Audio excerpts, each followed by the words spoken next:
सिद्ध सूर्य उपाध्याय साधु सर्व अर्थ के प्रकाशी मांगलिक उपकारी है।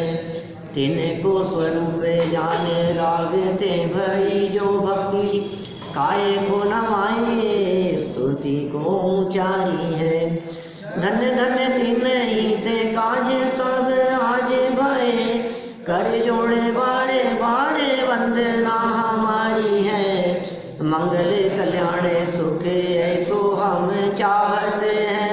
ओ मेरी ऐसी दशा जैसी तुम धारी है। ओ मेरी ऐसी दशा जैसी तुम धारी है। ओ मेरी ऐसी दशा जैसी तुम धारी है। शत्र चूड़ामणि नामक ये ग्रंथ श्री दत्त सेठ की यहाँ चर्चा चल रही थी। नौका समुद्र में डूबने लगी और उस डूबते हुए के काल में भी सेठ अत्यंत निर्भय थे। उनकी निर्भयता का आधार तत्वज्ञान ही कहा गया। कल हमने अंतिम चरणों में ये चर्चा की थी कि यदि आप भी निर्भय और निराकुल बने रहना चाहते हैं तो तत्वज्ञान का अवलंबन लेवें। प्रत्येक परिस्थिति में ज्ञानी निराकुल रहता है और अज्ञानी आकुलित होता है। आकुलता का कारण अज्ञान है और निराकुलता का कारण सम्यक ज्ञान है। ज्ञान की कमी से ये जीव दुखी है और ज्ञान की अधिकता से सुखी है। आप देखिए, जैसे जैसे इस जीव की इंद्रिय ज्ञान भी कम होता जाता है, ये दुखी होता चला जाता है। हम सैनी पंचेंद्रिय हैं, पंचेंद्रिय हैं हम, पांचों इंद्रियां हैं हमारे। चार इंद्रिय जीव हमसे ज़्यादा दुखी हैं। क्यों? क्योंकि उनके कान नहीं हैं। तीन इंद्रिय जीव चींटी आदि वे उससे ज़्यादा दुखी हैं। उनकी आँखें भी नहीं हैं और कान भी नहीं हैं। दो इंद्रिय जीवों के रसना भी नहीं है, घ्राण भी नहीं है, और एक इंद्रिय जीवों के रसना भी नहीं है। आपको दुखी दिखाई नहीं देंगे। पेड़ों को देख करके, पर्वतों को देख करके, झरनों को देख करके जो एक इंद्रिय जल कायिक है, अग्नि कायिक है, आप कहेंगे इनको काय का दुख है? पेड़ पौधों को काय का दुख है? रोते तो है नहीं। हमने कभी इनको रोते, चीखते, चिल्लाते, बिलखते हुए नहीं देखा। ये कैसे दुखी हैं? ज्ञान की कमी। बोल नहीं सकते, बता नहीं सकते। एक इंद्रिय जीवों की दशा का चित्रण करते हुए, दो इंद्रिय जीव हैं सीप, शंख, लट। आपके भोजन में निकलने वाली, अनाज में निकलने वाली जो लटें हैं वो सब दो इंद्रिय है। इल्ली दो इंद्रिय है। गजाई दो इंद्रिय है। चावलों में निकलने वाली सफ़ेद सफ़ेद वो लटें वो दो इंद्रिय है। मटर में निकलने वाली लटें वो दो इंद्रिय है। फलों में निकलने वाले ये दिखने वाले, कभी एप्पल में निकल गई, कभी अमरूद में निकल गई, ये सब दो इंद्रिय हैं। बहुत दो इंद्रिय स्पष्ट ख्याल में आते हैं। रेंग करके चलते हों, बहुत छोटे जीव हों, वे दो इंद्रिय जानना। मैंने बताया है पहले आप लोगों के बीच में कई बार, दो इंद्रिय है। हाँ, आप खा सकते हैं, खा सकते हैं। ये पूछ रहे हैं एप्पल में लट निकल जाए तो खा सकते हैं कि नहीं? लट नहीं खा सकते, लट नहीं खा सकते, लेकिन बीच में यदि लट है आप साइड से उस पीस को यूज में ले सकते हैं। आप साइड का हिस्सा तो आप खा सकते हैं, जहाँ लट है उसको छोड़ दीजिए आप उस हिस्से को। देखिए, ये दो इंद्रिय की बात हुई। तीन इंद्रिय जीव जहाँ से काटने की सामर्थ्य आ जाती है, आप पहचानिए ये तीन इंद्रिय है, दो इंद्रिय है या चार इंद्रिय है, इनमें पहचानना है। मोटा मोटा रफ आइडिया दे रहा हूँ आपको, नियम नहीं लगाना, लेकिन मोटा मोटा एक आइडिया अपने को, क्राइटेरिया मिल जाए। जहाँ छोटे छोटे जीवों में काटने की बात हो गई है ना, वो तीन इंद्रिय जीव हो गए। जैसे चींटी, बिच्छू, कंचले, जूं, खटमल, काटने लगे ना, मच्छर नहीं। अभी अभी काटने के साथ साथ में जिनमें उड़ने की ताकत भी आ जाए वो चार इंद्रिय हो गए। नहीं नहीं, तो मेरा कहने का मतलब ये है, जहाँ से उड़ने की भी ताकत आ गई काटने के साथ साथ में, वो चार इंद्रिय हो गया। और जहाँ उड़ने की सामर्थ्य तो ना हो और सिर्फ काटते हों, वो तीन इंद्रिय। और जो काटते भी ना हो वो 2 इंद्रिय। अभी उड़ने की सामर्थ्य का अर्थ बड़े बड़े पक्षी नहीं लगाना, वो तो पंचेंद्रिय हैं। सैनी पंचेंद्रिय, चिड़िया कबूतर आदि जो पक्षी दिखाई देते हैं वो सब पंचेंद्रिय हैं। लेकिन जैसे मच्छर, जैसे समझ लीजिए आप टिड्डी, तितली, भंवरा, ये सब काटते भी हैं, उड़ते भी हैं। नहीं, जुगनू सैनी पंचेंद्रिय है। ये बड़े बड़े जीव हो गए वो तो। मैं तो कह रहा हूँ भंवरा, तितली, ऐसे जो जीव दिखाई देते हैं, मधुमक्खी है ना, सब 4 इंद्रिय जीव हैं। मक्खी 4 इंद्रिय जीव है। मच्छर कह दिया, मच्छर, इस तरह के जीव। और समझ लो कॉकरोच वगैरह थोड़ा उड़ते हैं ना, उड़ते हैं, भले ही एक आध पिटी उड़ते हों लेकिन वे उड़ते हैं। 4 इंद्रिय जीव हैं। तो इस तरह ये मोटा मोटा अंतर 2 इंद्रिय, 3 इंद्रिय, 4 इंद्रिय जीवों का जानना चाहिए। मैं तो ये कह रहा था जैसे जैसे ज्ञान कम होता गया वैसे वैसे दुख बढ़ता चला गया, क्योंकि वो दुख को व्यक्त करने की सामर्थ्य नहीं है। एक इंद्रिय जीवों के तकलीफ के संदर्भ में आचार्यों ने इस तरह का एग्जाम्पल दिया है कि कोई आपको कल्पना करनी हो तो ऐसी कल्पना करो कि कान में कीलें ठोककर कोई आपके कान फोड़ दे, आंखें फोड़ दे, नाक बंद कर दे, जीभ काट दी जाए और हाथ पांव काट करके बोरे में बंद करके रख दिया जाए और आप मरे नहीं हो, तो आपको कितनी तकलीफ होगी। किसी को पता नहीं लगता क्योंकि चिल्ला नहीं रहा, रो नहीं रहा, क्या कहीं पता नहीं लग रहा है आपको, लेकिन अंदर में वो कितना पीड़ित है। ऐसी पीड़ा एक इंद्रिय जीवों को, पेड़ पौधों को, पृथ्वी का एक, जल का एक, अग्नि का एक, वायु का एक, वनस्पति का एक, इन 5 स्थावर जीवों को ऐसी पीड़ा होती है, व्यक्त नहीं कर पा रहे हैं। अच्छा, मैं आपसे कहता हूँ 102 डिग्री बुखार वाला व्यक्ति ज़्यादा दुखी है कि 106 डिग्री बुखार वाला ज़्यादा दुखी है? 105 डिग्री बुखार वाला दुखी तो दोनों है, लेकिन 105 वाले को तकलीफ ज़्यादा है, लेकिन तड़प नहीं रहा है क्योंकि अब ताकत कम बची है। 101, 102 डिग्री के अंदर जिस तरह से कराहता रहता है, भगवान याद आते रहते हैं, तड़फड़ाता रहता है, 105 डिग्री वाला तो पड़ा है, आवाज़ ही नहीं निकल रही है माने, लेकिन तकलीफ ज़्यादा है, अंदर में तकलीफ भोग रहा है, तकलीफ व्यक्त नहीं हो पा रही है, प्रकट नहीं कर पा रहा है वो। यहाँ भी इन्होंने यही कही, अज्ञानी दुखी है और ज्ञानी जीव अपने ज्ञान के बल पर सहज है, शांत है, निराकुलता है। अब उस ज्ञान में भी पंचेंद्रिय होने के बावजूद भी है मिथ्या ज्ञान तो दुखी है, और सम्यक ज्ञान तो सुखी, तो दुखी नहीं। ज्ञान सैनी पंचेंद्रिय जन्य ज्ञान तो दोनों को बराबर है। अब अज्ञानी है या ज्ञानी है, माने मिथ्या दृष्टि है या सम्यक दृष्टि है, वेद विज्ञानी है या व्यवहार ज्ञान रखने वाला है। कुछ तो ऐसे होते हैं जिनको लौकिक ज्ञान भी नहीं हो। तो जैसे जैसे ज्ञान बढ़ेगा सुख बढ़ेगा। ज्ञान और सुख का आपस में परस्पर अविनाभाव संबंध है। देखिए आगे बढ़ते हैं अपन। सेठ को ज्ञान होने के कारण आपको बता दूं पीछे क्या चर्चा चली। सुन ली आपने चर्चा? अच्छी बात है, रिकॉर्डिंग सुन लेते हैं सभी। यदि कभी एक दिन अनुपस्थित हो तो रिकॉर्डिंग सुन लो तो आप बराबर मेंटेन रहे। चलिए, श्रीदत्त नाम का जो सेठ है, यह सेठ संबोधन कर रहे हैं। अभी तक तो विचार चल रहा था, क्षणिकता के बारे में विचार चल रहा है। विदेश से धन कमाकर नाव में बैठ कर के आ रहे थे, मार्ग में तो पूरा समुद्र क्रॉस कर लिया, धन से भरी हुई नाव है और भी लोग बैठे हुए हैं। किनारे पर आते ही समुद्र की एक ऐसी लहर आई कि नाव धीरे धीरे डूबने लगी। सारे लोग आकुलित हो गए, लेकिन श्रीदत्त सेठ शांत बैठे हुए हैं। क्या विचार चल रहा है उनका? वस्तु स्वरूप विचार, विकार रहित होकर। अब वे संबोधन करते हैं, श्रीदत्त सेठ का संबोधन। 16 नंबर श्लोक, 184 नंबर पेज। भाविन्या विपदो यूयं विपन्नाः किं बुधाशुचा सर्पशंका विभीता किं सर्पास्ये करदाहिनः। नौका में स्थित पुरुषों को श्रीदत्त सेठ ने उपदेश दिया कि हे पंडितों, आने वाली विपत्ति के शोक से तुम लोग क्यों दुखी हो रहे हो? क्या सर्प के भय से डरे हुए मनुष्य सर्प के मुख में हाथ देते हैं? अरे तुम्हें डर लग रहा है तो कोई बात नहीं, सर्प के डर से आप दुखी हो रहे हो तो सर्प उसमें हाथ थोड़ी ना दोगे।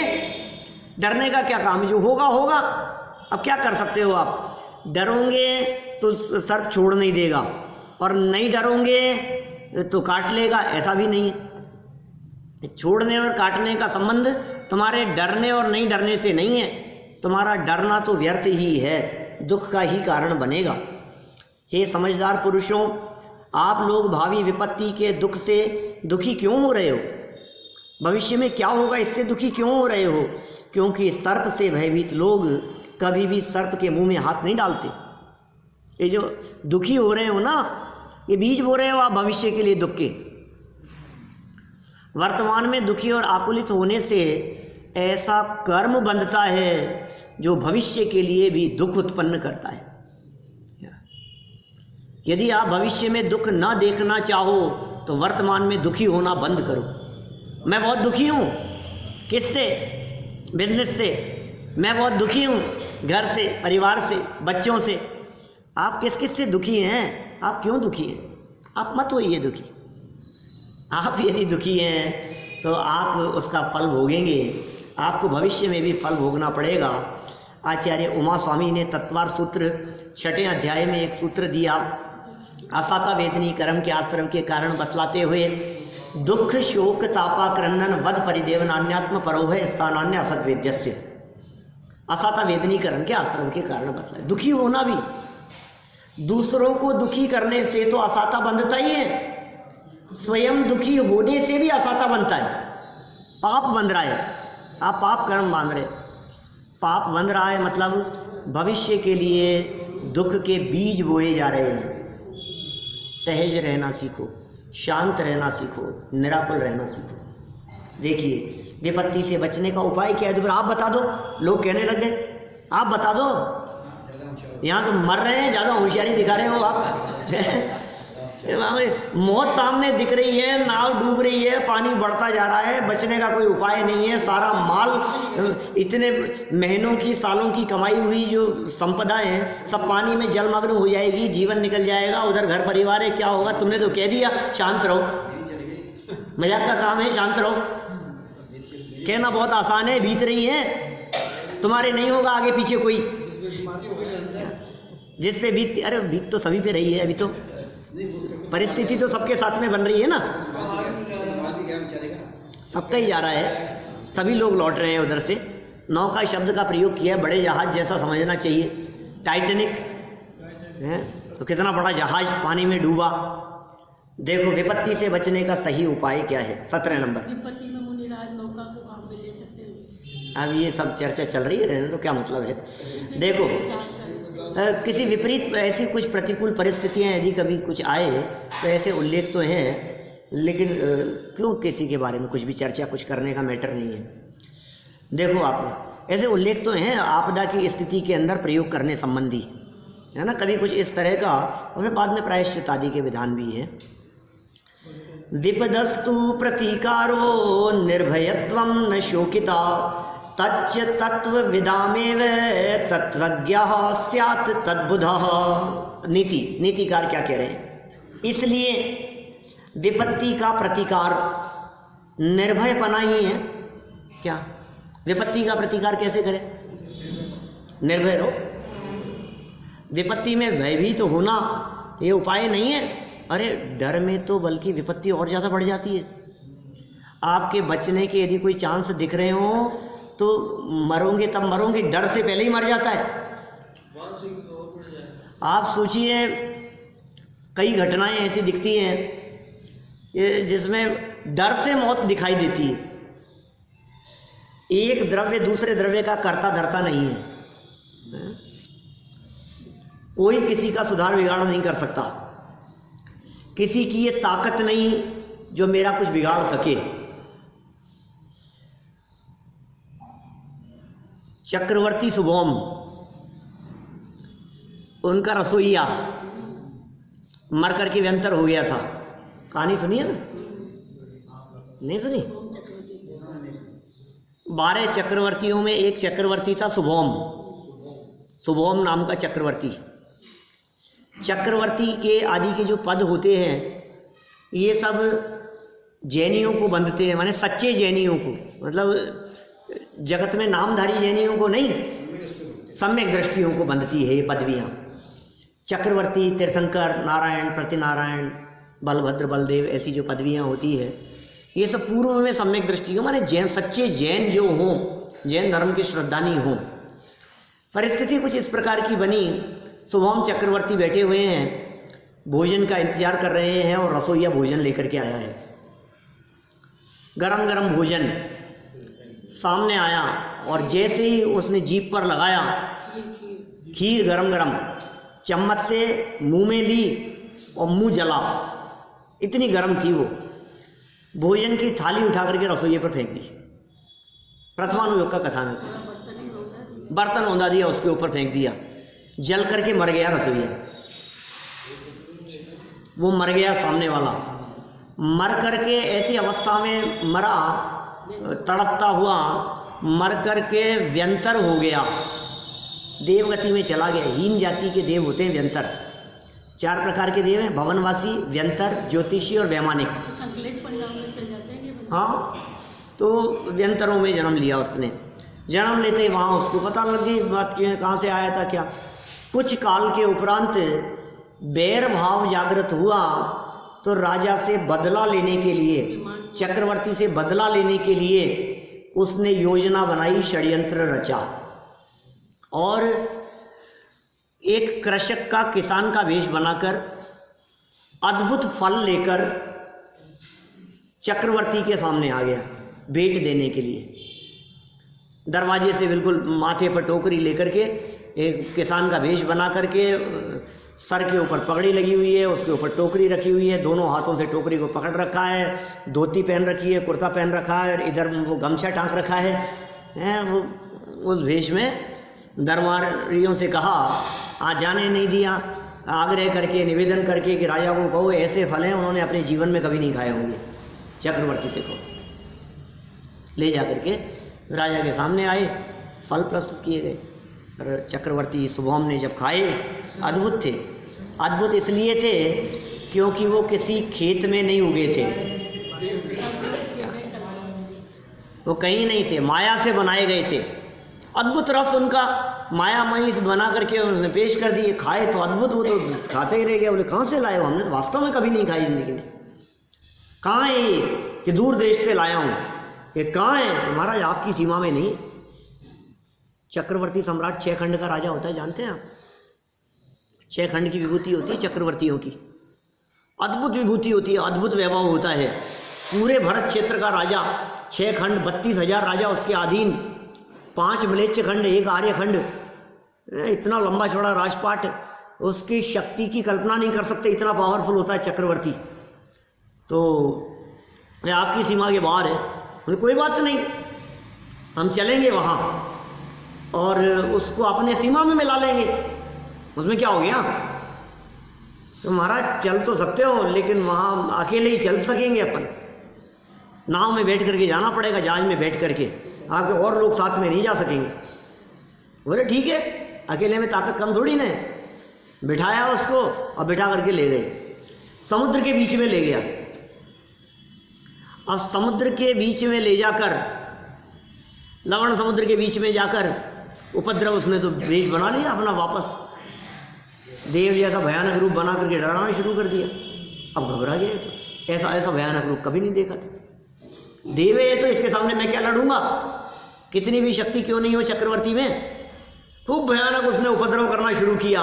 और ये चूंकि जैन था, नमोकार मंत्र बोलना शुरू किया मन में। अब नमोकार मंत्र की शक्ति, नमोकार मंत्र जिसके हृदय में चल रहा हो, अब कौन उसका क्या बिगाड़ देगा।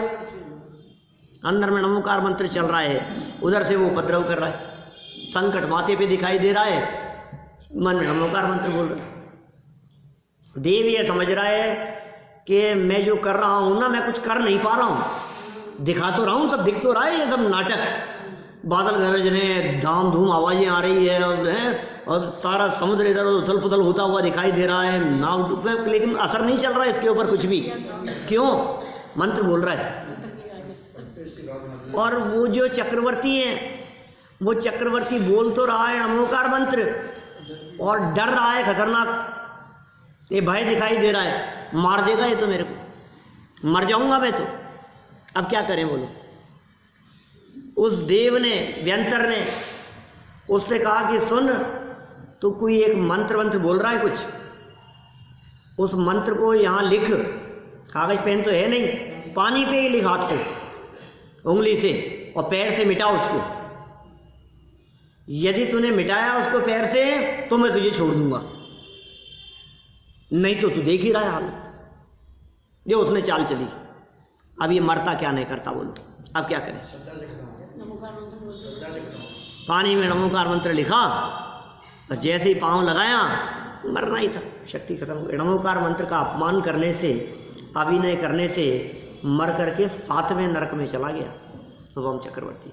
सारा राजपाट धरा रह गया। मेरे को इस घटना के माध्यम से ये बतलाना है, मौत तो आएगी तब आएगी, ये डर से पहले ही मर रहा है। क्या माने मौत आएगी कि नहीं आएगी ये तो सेकंड मैटर है, पता नहीं आएगी नहीं आएगी, क्या कर लेगा, क्या होगा, विपदा दिख रही है, आएगी कि टलेगी। लेकिन ये जो घबराहट है ना, ये घबराहट में मर जाता है व्यक्ति। कितनी घटनाएं आपको इस तरह की सुनाएं हम, जैसे शुभम की घटना सुनाई है, ऐसे कई घटनाएं मेरे दिमाग में घूम रही है कि डर के कारण मर जाता है व्यक्ति। मारा किसी ने नहीं है और मर गया। महाराजा श्रेणिक महाराजा जेल में बंद किया है उनके बेटे ने। इतिहास, भारतीय इतिहास में उसमें ये कहते हैं अजात शत्रु नाम था उसका, श्रेणिक के बेटे का, जेल में बंद कर दिया था। अपने यहाँ पुराणों में उसका नाम दिया है कुणिक, श्रेणिक का बेटा था कुणिक, उसने उसे जेल में बंद कर दिया था। तलवार लेकर के आया वो, जब जेल में बंद कर दिया राजा श्रेणिक को, अपने ही बाप को बंद कर दिया राज्य हड़पने के लिए। ऐसा ही चलता था राजाओं में, इस तरह की बातें बहुत हुआ करती थी।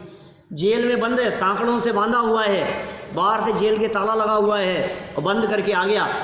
और माँ ने एक घटना का उल्लेख किया बाद में, बेटा तूने ये क्या किया? कुछ नहीं, मैं तो, मेरे बहुत बुरा करते थे वो, मैं तो उनकी वजह से ऐसा नहीं। उसने खरी खोटी सुनाई तो माँ ने उसको सुनाया कि सुन, बचपन में तेरे एक ऐसा रोग हो गया था, ऐसे फोड़े पड़ गए थे और उनमें बहुत वेदना होती थी, उनमें पीप निकलता था और वो निकल नहीं पाता था। तो तेरे पिता ने तेरी कितनी सेवा की है उस समय, तो सोच भी नहीं सकता। सब तरफ से सबने जवाब दे दिया, उन्होंने इतनी सेवा करी कि तू मरता मरता बचाए उनकी वजह से। अच्छा, इतनी मेरी उन्होंने सेवा करी, मैं आज जिंदा हूं तो उनकी वजह से जिंदा हूं। ऐसा विचार सुनकर उसने कहा अच्छा, मैं अभी उनको जाकर के बंधन से मुक्त करता हूं। बंधन से मुक्त करने के भाव से हाथ में तलवार लेकर कि इनकी सांकलों को काट दूंगा, तो अभी जाकर के इनको मुक्त करता हूं। और वहां से दौड़ता हुआ आया, ये जेल में थे श्रेणिक। जब दौड़ते हुए और तलवार हाथ में देखी तो इतना घबरा गए, इतना डर गए कि हड़बड़ाहट में कि ये मेरे को मारने आया है, इतना भी बर्दाश्त नहीं है। इधर उधर भागे, ठोकर खा करके गिरे और वो मरे, आत्महत्या हो गई उनकी, मतलब समझ लो मर गए। आयु पूरी होनी थी। उसके मारने से मरेंगे वो तो बात की बात है, मारेगा कि नहीं मारेगा, मर पाऊंगा कि नहीं, लेकिन ये जो डर है ना, इन डर ने पहले ही मार दिया। जब एक द्रव्य दूसरे द्रव्य का करता धरता नहीं है और आप दूसरों की वजह से दुखी नजर आते हैं, दूसरों को देख देख करके पीड़ित नजर आते हैं, इसकी वजह से बहुत परेशान हूँ, इसकी वजह से बहुत परेशान हूँ, इसने मेरे नाक में दम कर रखा है, इसने मुझे पीड़ित किया हुआ है, तो हम समझाते हैं भैया दो द्रव्य स्वतंत्र हैं, कोई किसी का करता धरता नहीं हो सकता। तो एक उदाहरण देकर के इस बात को समझाया जाता है। एक तरफ एक बकरी है, भेड़ है, और एक तरफ शेर है, और बीच में एक वज्र की दीवार ट्रांसपेरेंट लगी हुई है। क्या कहा भैया? इधर बकरी है, उस तरफ शेर है, क्या बीच में ट्रांसपेरेंट दीवार है, क्या वो दीवार पूरी ढकी हुई है कपड़े से। दोनों को लाया गया, शेर को उधर ले आए, बकरी को इधर ले आए, और लाने के बाद बीच में से हटाया गया पर्दा। क्या अब क्या होगा? शेर ने बकरी को देखा और बकरी ने शेर को देखा। अब वो कांच की ट्रांसपेरेंट दीवार नहीं दिख रही है। क्या जब उस दीवार को देख रहे हैं तो ऐसा लग नहीं रहा है कि कुछ है बीच में। कभी कभी ऐसा हो जाता है ना, बड़े कांच को देख करके, कभी हुआ है ऐसा, बीच में ऐसा कांच ट्रांसपेरेंट लगा हुआ है और आप चले जा रहे हो और सीधे एकदम, मुझे तो पता ही नहीं बीच में कांच भी था। ऐसा होता है। दोनों ने देखा। अब शेर ने देखा भूखा शेर और इसने देखा शेर को। अब क्या होगा बताओ? शेर ने दहाड़ मारी और दहाड़ मार करके वो बकरी ने सुनी और शेर ने छलांग मारी तो बकरी मर गई। क्या किसने मारा? शेर ने तो छलांग मारी उसको मारने के लिए। क्या हुआ होगा? शेर आ गया होगा बकरी तक। शेर तो बकरी तक आया ही नहीं, आ ही नहीं पाया। लेकिन वो जो दहाड़ करके वो जो झपट्टा मारा ना शेर ने, क्या इसमें हार्ट फेल हो गया उसका। क्या डर से मर जाता है व्यक्ति, घबराहट से मर जाता है। कोई बात नहीं, किसी ने भाव किए हों चाहे नहीं किए हों, व्यक्ति डर से मरा। मैं ये कहना चाह रहा हूं, मौत का कारण आपका डर है। यहाँ ये श्रीदत्त सेठ संबोधन कर रहे हैं, ये श्रीदत्त सेठ उपदेश दे रहे हैं, ये समझाने का प्रयास कर रहे हैं, डरो मत। ये डर की वजह से मौत ज़्यादा तकलीफ देगी और मौत आ जाएगी, आना कंपलसरी हो जाएगा। डर के कारण व्यक्ति ये कुछ उपाय नहीं कर पाता है। आप यदि घबराहट में हो तो आपको कोई उपाय भी नहीं सूझेगा। शांत चित्त व्यक्ति को अनेक प्रकार के उपाय और समाधान सूझते हैं, दिखते हैं, और जिसका चित्त शांत नहीं हो उसे कोई उपाय नहीं दिखता है। पहले तो चित्त की शांति होनी चाहिए। समस्या नहीं, समाधान बताओ क्या है। ये समस्या को लेकर के रोता रहता है, बहुत समस्या है, बहुत समस्या है, बहुत समस्या है। समाधान बताओ। चाहे घर की समस्या हो, चाहे बिजनेस की समस्या हो, दुकान की हो, चाहे व्यापार की हो, मंदिर की समस्या हो, किसी भी जगह की कोई भी समस्या हो, शरीर की हो, चाहे बच्चों को लेकर के हो, किसी भी समस्या का समाधान क्या है? यह व्यक्ति समस्या ही समस्या का चिंतन किया करता है। निरंतर चिंतन चल रहा है, अरे बहुत समस्या है, बहुत समस्या है, रो रहा है, जिसको देखो उसको समस्या बता रहा है, ये समस्या है, ये समस्या है, मैं क्या करूं, मैं क्या करूं। अरे भाई तू समस्या का चिंतन मत कर। समस्या का चिंतन करने से समस्या नहीं मिटती, समाधान का चिंतन कर। इसका रास्ता क्या हो सकता है? बहुत बड़ी आपत्ति आ गई आपके माथे पर, संकट आ गया, समस्या तो है, समाधान क्या हो सकता है? बोलो। अटैक आ गया मान लो, अभी लेकर के रोता रहे, अरे राम अब क्या होगा, अब तो पता। अरे भाई तू ये तो रोना धोना तो बंद कर, तू पहले डॉक्टर से संपर्क कर, इलाज कराने का प्रयास कर, हिम्मत रख। रोने से क्या होगा बताओ? ये उपदेश दे रहे हैं यहाँ श्रीदत्त सेठ। विपत्ति से बचने का उपाय नहीं, सही उपाय। सही उपाय क्या है? इसलिए नीतिकारों की नीति है, जैन अजैन सब पे लागू होती है। इसलिए विपत्ति का प्रतिकार निर्भयपना ही है। क्या विपत्ति का प्रतिकार क्या है? निर्भयपना ही है। शोक करना विपत्ति का प्रतिकार नहीं है। शोक करना ये विपत्ति का प्रतिकार नहीं है। और निर्भयपना तत्वज्ञानी पुरुषों के ही होता है। निर्भयता का आधार आपका तत्वज्ञान है। इसलिए हे पंडितों, तुम लोग तत्वज्ञानी बनो। हे ज्ञानी हो, समझदार लोग हो, तुम लोग ज्ञानी बनो। उपाय सोचो क्या कर सकते हैं बचने का। अब देखो, उपाय सोचोगे तो नाव में पानी भरता जा रहा है। आप उपाय सोचो, रो मत, संपत्ति मत पकड़ो, पानी कैसे निकाला जा सकता है, बचाया कैसे जा सकता है, उपाय क्या हो सकते हैं। ये कोना यदि भारी हो रहा है, इधर से डूब रहा है, तो उस कोने को कैसे झुकाया जा सकता है। प्रयास हो सकते हैं ना कई। उससे रोने से क्या होगा? देखो, सरल अर्थ में क्या कहते हैं? विपत्ति से बचने का उपाय निर्भयपना ही है। शोक करना उपाय नहीं है। रोने से तकलीफ़ें मिटती नहीं है, रोने से तकलीफ़ें बढ़ती ही है। रोना किसी समस्या का समाधान नहीं है। रोता रहे व्यक्ति, सड़क पर चलता हुआ कोई व्यक्ति गड्ढे में गिर जाए और गड्ढे में गिर करके रोने लगे, क्या इतना गड्ढा था, ज़मीन से लेकर इतनी हाइट तक गड्ढा है। अब इतनी हाइट तक गड्ढे के अंदर वो व्यक्ति गिर गया, एकदम गिरने के बाद में हाथ पाँव में चोट आ गई बहुत, और रोने लगा, चिल्लाने लगा। अब इतने में जब वो रो रहा है तो कोई व्यक्ति उधर से गुजर रहे हैं, वो उसने हाथ दिया कि चलो मैं तुम्हें निकाल देता हूँ। कि छोड़, निकालना, पहले बता गड्ढा किया किसने था बीच सड़क पर। वो रोता रहे और बिगड़ता रहे और इस बात का चिंतन करता रहे, आखिर ये समस्या क्यों हुई, किया किसने, देख लूंगा उसको, नहीं छोड़ूंगा मैं। ऐसा कोई सड़क पे गड्ढा किया जाता है कि किया था तो फिर सावधानी का बोर्ड लगाना चाहिए, नहीं तो वापस भरना चाहिए। ये सुन भाई, ये सारी बातें छोड़, क्या अभी समाधान क्या है वो बता।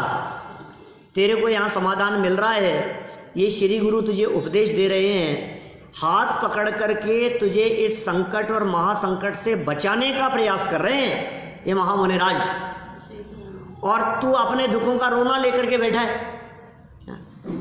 अब तो तू निकल नहीं पा रहा था, तू नीचे फंसा हुआ था, पैर तेरा नीचे फंसा हुआ है, तू उलझा हुआ है, गड्ढे में गिरा हुआ है, अपने आप निकल नहीं सकता है, कोई तेरे को निकालने वाला मिल गया है। तेरे को तो इसमें प्रसन्न होना चाहिए, तो उसका समय बर्बाद मत कर। ये हमारे को गुरु मिल गए हैं, ये तो हमारे को सही रास्ता दिखा रहे हैं, सही मार्ग दिखा रहे हैं, बचने का उपाय सुझा रहे हैं, और हम हैं कि अपने अतीत के दुखड़ों को लेकर के बैठ गए। अरे नरक में बहुत दुख उठाए मैंने, अरे अब मैं बता नहीं सकता मैंने कितने संकट उठाए हैं। अभी देखो संकट आता है, पहले क्या करते, देखो इस जीव के दुख की बात बतलाता हूँ। ये जीव ये विचार कर करके दुखी होता रहता है कि संकट नहीं आ जाए, अब पहले से दुखी होना चालू हो गया। संकट आया नहीं अभी, कुछ भी आ नहीं जाए। कोई भी संकट हो सकता है किसी भी तरह का। बंदर बाहर घूम रहे हैं, बंदर नहीं आ जाए, अभी पहले से दुखी चालू हो गया। बिल्ली नहीं आ जाए, बीमार नहीं पड़ जाऊं, मौसम थोड़ा बदल रहा है, बीमार नहीं पड़ जाए, पहले से दुखी है। एक दुख हो गया पहले से। अब वो जब परिस्थिति बनी गई सामने तो फिर वर्तमान में दुखी है उस परिस्थिति के कारण। अब वो परिस्थिति मिट गई, अब संकट नहीं है कुछ भी, अब उस बात को याद कर करके दुखी है, ऐसा हो गया था। दुखी है क्या? खाम दुखी है क्या? भविष्य को देख सोच करके दुखी है, वर्तमान में दुखी है। वो घटना बदल करके भूत में चले गई, अब वर्तमान में कोई संकट नहीं है तो उसे याद कर करके दुखी है। ये जब खाम दुखी हो रहा है तो विचार क्यों नहीं बदलता है, तो अपना चिंतन क्यों नहीं बदलता है? तो पहले से दुखी होना शुरू मत कर, जब होगा तो होगा, जब परिस्थिति और घटना, जब मरेंगे तब मरना होगा तो मर जाएंगे, बचना होगा तो बच जाएंगे, जो होगा हो जाएगा। देखो क्या कह रहे हैं, विपत्ति से बचने का उपाय निर्भयपना ही है। और निर्भयता कहाँ से आती है? निर्भयता वस्तु स्वरूप के विचार से आती है, निर्भयता स्वभाव के अवलंबन से आती है, निर्भयता अपने आत्म वस्तु को देखने से आती है, निर्भयता दृष्टि अपनी तरफ देने से आती है। क्या कहाँ आती है निर्भयता? विपत्ति से बचने का उपाय निर्भयपना ही है, शोक करना उपाय नहीं। ऐसी निर्भयता तत्वज्ञानियों में होती है, अतएव आप सब तत्वज्ञानी बनकर निर्भय हो जाओ, निर्भयता आ जाएगी आपको। एक बार सोच लो, ये सोचता रहता है ना ठंड बहुत है तो ठंड लगने लगती है इसको, पर एक बार ये सोच लो कि नहीं है, सीधा खड़ा हो जाता, नहीं है ठंड तो नहीं लगना, नहीं अब नहीं है। ये क्या हुआ? ये दूसता है तो दूसता रहता है, और ये नहीं दूसता है तो ठंड नहीं। बहुत फर्क पड़ता है, आपके सोचने का, आपके चिंतन का बहुत फर्क पड़ता है। ठंड लग रही है ये बॉडी को आप इंस्ट्रक्शन दे रहे हो कि ठंड लगे, क्या सर्दी लगे, ये माइंड ये दिया गया इंस्ट्रक्शन है। सर्दी लग रही है, लग रही है, लग रही है, वो लगना चालू हो गया। मैं भी 10 बार कहूँ लग रही है, कितनी ठंड लग रही है, तो आपको लगना चालू हो जाएगी अभी ये ठंड पत है कि कोई ठंड नहीं है। जो आप ऐसे सुकुड़ रहे थे ना ठंड की वजह से, घबरा रहे थे, अभी आप ऐसे हो जाओ, ऐसे नहीं, कहाँ ठंड है बताओ। अब 2 मिनट तो आपको हवा लगेगी, फिर कुछ नहीं, फिर वो बॉडी का टेम्परेचर जो है वो आसान सेट हो जाता है। नहीं है, सोच बदलने की बात कह रहे हैं। निर्भय हो जाओ तत्वज्ञानी बन करके। विशेषार्थ देखिए, विपत्ति के समय साहस और धैर्य रखना व्यक्ति का कर्तव्य है। नीतिकारों की शिक्षा है भाई साहब। संकट किसके जीवन में नहीं आते हैं? संकट शब्द थोड़ा सा भारी शब्द दिखता है, दुख और तकलीफ किसकी लाइफ में नहीं है? हर व्यक्ति दुखी है। संसार में कोई व्यक्ति सुखी नहीं है। किसी को किस बात का दुख है तो किसी को किस बात का दुख है। जो बहुत पैसे वाले हैं उनको अलग प्रकार के दुख हैं, जो कम पैसे वाले हैं उनको अलग प्रकार के दुख हैं, जो मध्यम परिवार वाले हैं उनको अलग प्रकार के दुख हैं, जो गरीब हैं उनको अलग प्रकार के दुख हैं, जो फुटपाथ पर रहते हैं उनके दुख अलग प्रकार के। दुखों के प्रकार अलग अलग हो सकते हैं, लेकिन दुखी सब हैं। और मनुष्योचित मानवोचित जो दुख होंगे वो तो सबके ही हैं। क्यों? अम्बानी के बच्चे तो उसका कहना मानते होंगे ना, या उसके बच्चे सामने जवाब नहीं देते होंगे ना कभी पलट करके। वो उनकी फैमिली में तो जनरेशन गैप नहीं होगा ना, सब जगह ही है ना। किसी के भी घर परिवार में जाकर के देख लो, ज़्यादा होने से सुखी हो जाए और कम होने से दुखी हो, ये तो नियम है ही नहीं, ये तो कहीं नहीं होता है, ये बात लागू ही नहीं होती है। ये बातें हमने अपनी मति कल्पना से समझ रखी है। एक व्यक्ति सूखी रोटी खा करके भी सुखी है और एक बादाम का हलवा बनाया वो पा करके भी दुखी है। हलवा बना लिया, कुछ नमकीन तो बना ही नहीं कुछ साथ में, ये मीठा ही मीठा चलता है क्या ज़्यादा कोई? अभी ये परेशान है, ये दुखी है। और वो गरीब व्यक्ति सुखी है, जिसको गेहूं की रोटी बनी है, बाजरे की रोटी बना करके खा रहा है, वो व्यक्ति सुखी है। उसको बादाम का हलवा खाने जैसी संपन्नता नहीं है, फिर भी मजे में। इसको इतनी संपन्नता है, फिर भी दुखी है। माने सुख दुख का संबंध परिस्थितियों से नहीं है, आपकी सोच। ये विपत्ति के समय कह रहे हैं, संकट के समय साहस रखो, साहसी बनो, हिम्मत रखो, धैर्य रखो।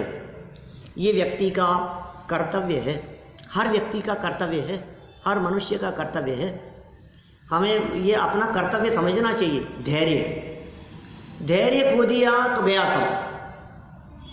विपत्ति से भयभीत होने पर कभी विपत्ति नहीं मिटती। डर से वो विपत्ति मिट जाएगी ऐसा कभी नहीं होता। जहाँ पर दीपक का प्रकाश होता है वहाँ अंधकार अपना पग नहीं बढ़ा सकता, अंधकार पैर नहीं बढ़ा सकता है। दीपक का प्रकाश है यहाँ। मैं कहता हूँ शाम को 5 बजे आपने यदि लाइट जला ली तो अब जो सूर्यास्त के होने के बाद जो अंधकार होगा वो आपके घर में प्रवेश नहीं करेगा। दीपक का प्रकाश होते हुए अंधकार जिस तरह प्रवेश नहीं कर पाता, अपने कदम नहीं बढ़ा पाता, उसी तरह से साहस और धैर्य के रहते हुए विपत्तियां अपने कदम नहीं बढ़ा पाती। अपने तरुण सागर जी तो कहते थे, आपके ऊपर यदि विपत्तियां आई है तो इसका मतलब आप उसके योग्य हैं झेलने के, आपको योग्य समझा गया, इसलिए विपत्तियां आपके पास में आई। क्या आप उसमें खरे उतर रहे हैं कि नहीं? माने देखो, कौन से व्यक्ति से कैसा प्रश्न पूछा जाए परीक्षा में, ये जो व्यक्ति जितना इंटेलिजेंट होता है उससे उतना ही हार्ड क्वेश्चन पूछा जाता है। अभी बहुत धुरंधर आया है ना, अब इससे ऐसा ही प्रश्न पूछूंगा। ये प्रश्न तो इसके लिए साधारण है। अब आपसे पूछेंगे अज्जू भैया तो आपसे 6 द्रव्यों के नाम थोड़ी ना पूछेंगे, आपसे 14 गुणस्थानों के नाम पता है, ये तो आपको मालूम है। मुझे ऐसी बात पूछेंगे कि बताओ 458 कैसे होते हैं, तो थोड़ी सी कठिन हो जाएगी बात। क्या नहीं, कैसे होते हैं वो तो आप गिना दोगे, फिर हम पूछेंगे कि ये बख्शार कहाँ होते हैं, ये विजयार्थ कहाँ होते हैं, फिर इनका क्या नाम है, ऐसी बात पूछेंगे फिर हम। फिर उनकी हाइट लंबाई चौड़ाई पूछने लगेंगे, फिर वो धीरे धीरे विषय जटिल होता चला जाएगा। ऐसे ही जिसके ऊपर जितनी बड़ी विपत्ति आई है, मैं कहता हूँ गरीब व्यक्ति के घर में चोरी की तकलीफ वो कितनी बड़ी विपत्ति होगी कि उसके ऊपर इतनी होगी कि उसकी जेब कट गई, 500 रुपये चले गए, उसके ऊपर इतना ही बड़ा संकट है। और पैसे वाले के ऊपर संकट बोले 5 लाख का की जेब कट गई, उसका वो संकट है। उसका 5 लाख का संकट और इसका 500 रुपये की जेब कट जाना, ये दोनों की बराबर है स्थिति। एक व्यक्ति ने 5 लाख का दान दिया और एक व्यक्ति ने 5,000 का दान दिया, बराबर हैं दोनों। क्या बात कर रहे हो आप? 5 उन्होंने तो इतना लाखों दिया है, तुम्हारा कितना सा है? कि सुनो भाई, ये कंपैरिजन करो आप उनकी इनकम के कंपैरिजन में, तो आपको पता लगेगा। वो एक व्यक्ति महीने के 10,000 कमाने वाला 5,000 दान देवे तो उसने इनकम का आधा दान दे दिया, और एक 25 लाख कमाने वाला 5 लाख दान देवे तो उसने इनकम का 20% दान दिया है। अब ऐसे लगाओ तो किसका दान बढ़ा है? 5,000 वाले का दान बढ़ा है कि 5 लाख वाले का दान बढ़ा है? 5,000 वाले का बढ़ा है। लेकिन हम ये नहीं देखते, हम राशि देखते हैं, हमें राशि दिखाई देती है। आप उसकी हैसियत देखो, उसने अपनी हैसियत से ज़्यादा दान दिया है, उसने अपनी वार्षिक इनकम के बराबर दान दे दिया है। आप यदि साल का 5 करोड़ कमा करके 25 लाख साल का दान दे देते हो तो कोई बड़ी बात नहीं है, और एक व्यक्ति यदि साल का 1.5 लाख कमा करके साल भर में 1.5 लाख उसने दान दे दिया किसी प्रसंग आने पर, तो उसने 1 साल की कमाई दान दे दी उसने पूरी की पूरी, वो बहुत बड़ा दान है। और ये सब विचारणीय बातें हैं। इसी तरह से यहाँ विपत्ति के संदर्भ में कह रहे हैं, कौन सी विपत्ति बड़ी है और कौन सी छोटी है? सबके लिए जिस पर जो बीत रही है उसके लिए वो बड़ी चीज दिखती है। देखिए, जहाँ पर दीपक का प्रकाश होता है वहाँ अंधकार अपना पग नहीं बढ़ा सकता। इसी प्रकार जो धर्म का पालन करता है उस पर विपत्तियाँ नहीं आती। जिसने अपने स्वभाव का अवलंबन लिया है, अब उस पर क्या विपत्ति आएगी?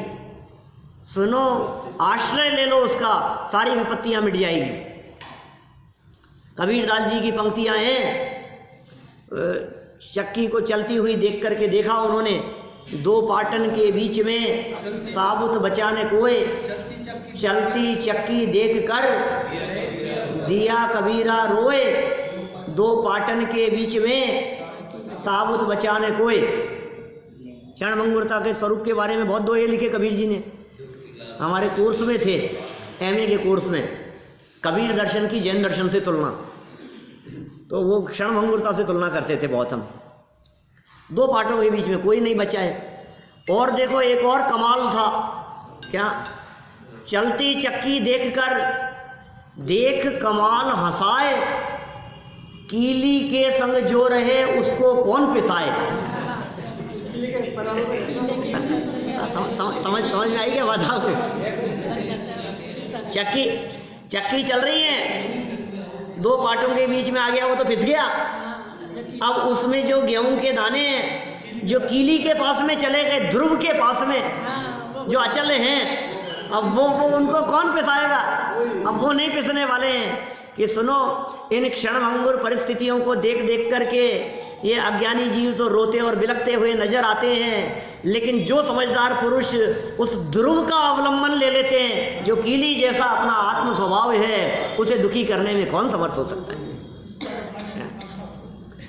कीली के संग जो रहे हैं। चक्की तो सबने घरों में चक्की देखी है, आजकल तो बंद हो गया है ये सब काम, लेकिन घर में चक्की तो चलती हुई देखी है ना। हम लोग तो उस पीढ़ी से है ना अभी सब लोग। आजकल के लोग नहीं देख सकते, आजकल के लोगों ने भले ही नहीं देखी हो, लेकिन वो जो कील है बीच में वो स्थिर रहती है। एक घूमने वाला पार्ट दिखाई दे रहा है, घूमने वाला पार्ट वो अस्थिर है। क्षणभंगुरता का जिसने अवलंबन लिया, चलते हुए का जिसने अवलंबन लिया, वो पिस गया, वो मर गया। और जिसने स्थिर कील के नजदीक जैसे जैसे पहुंचता चला गया अपने ज्ञान के माध्यम से, अब वो वहां पहुंच गया, अब नहीं पिसता है। इन ज्ञानियों ने अपने ध्रुव का अवलंबन ले लिया है, ये पिसते नहीं है। ये पिसने का काम अज्ञानियों का है, रोने का काम अज्ञानियों का है। इन पर विपत्ति नहीं आती। जो धर्म का पालन करता है उस पर विपत्ति नहीं आती। अतएव आपको शोक छोड़कर निर्भयता से धर्म का पालन करना चाहिए। हम सभी परिस्थितियां प्रतिकूल होने पर निर्भयता से धर्म का पालन करें, इसी भावना से बात को यहीं विराम दें।